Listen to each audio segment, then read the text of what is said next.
Hello, NWOBHM here. Today it's the 11th of September 2023. Quick favour as usual, and that's if you would subscribe to the channel if you wouldn't mind. That'd be excellent, big help, appreciated, so please do click that button.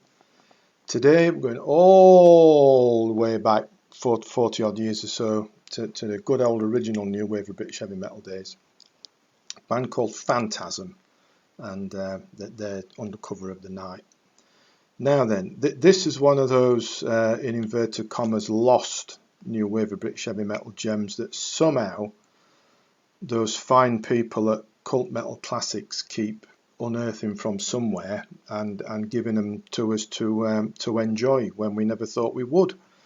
And so this time, somehow they've got onto Phantasm and put out a limited edition CD run, as usual with the label. It's 500 copies only, of some demos that the band cut back in the day, because there was no recorded material that got issued in any form.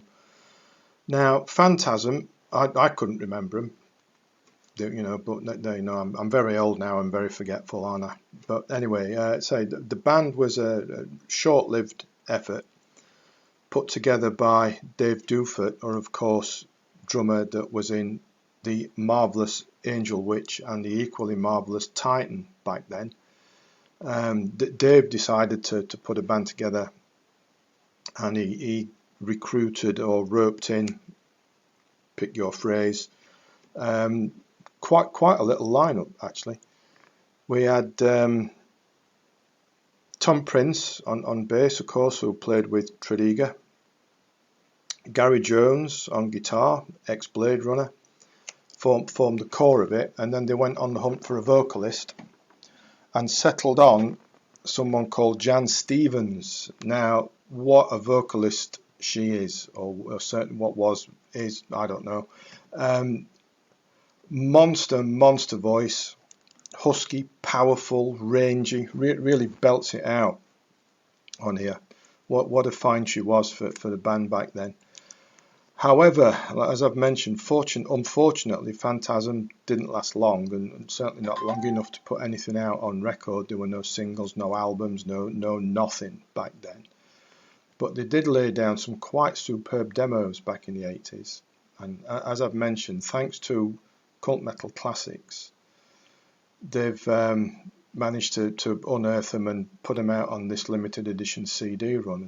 As usual with the label, they're 500 copies only, but they keep doing this, and I hope they keep doing it, because where they find these bands from back then, who knows, but whatever secrets they use and whatever magic they conjure up certainly hits the spot and works. But anyway, on here on Undercover of the Night, we've got 8 songs, top quality, NWOBHM style heaviness with a melodic slant to it, big free flowing riffs and big chords, some scorching shredding from Gary Jones. What a player! Effortlessly fluid, fast, controlled, marvellous. Gary Jones, of course, fine bass player. He puts in some nice bass lines, and Dave Dufort's drumming, as always with Dave, steady, solid, holds it all together. And then those quite remarkable vocals of Jan Stevens. What a standout! So powerful, melodic, rangy, and the way she belts out the lyrics, in particular the chorus. The delivery's off the charts. Cry for the Future, for example, that starts it off in some style. More of those effortlessly powerful, tasty big chords, precise bass line, thudding drumming, free flowing guitar solo and whatnot, and again that huge majestic vocal from Jan Stevens. Remarkable. Nightmare of the Chimera, similarly big, meaty, melodic. Battle of the Broken Hearts also, particularly some more scorching guitar work from Jones, and a big chorus and hook thrown in there. Dangerous Game and Undercover of the Night, more massive hooks, big chords, catchy choruses. It all gets into your head and stays there, as does Easy Ride. But all the while all this is going on, the vocals and the first-rate guitar work monstrously to the fore, and the dexterous shredding from Jones is remarkable. The last couple of songs here, this time and All for Love, lean more towards what you might call traditional melodic rock territory. Perhaps that was deliberate writing effort from the band aimed at singles if they ever got to that, but unfortunately they didn't. But you know, every song here, including those latter two, big sound, all very enjoyable, and say that the guitar work in particular, and also the vocals in particular, standout stuff. Such a pity Phantasm didn't go any further than these demos, and with a lineup with such pedigree as that, and a remarkable vocalist and a set of songs as good as you'll hear on here, it's mind-boggling why they didn't. But you know, the industry was different, wasn't it, back then? Much harder to make an impact. But anyway, top stuff. Thanks to Cult Metal Classics for their efforts in getting another lost one from the good old days back out for us to enjoy. As I've mentioned, as usual with the label, it's a limited edition of just 500 CDs. I bagged mine as usual from the label at Sonic Age Records. You know, I've always found them reliable. They put a lot of stuff like this out. As I record this, 11th of September 2023, they're still showing some availability, so I'll put a link to Sonic Age Records in the description below.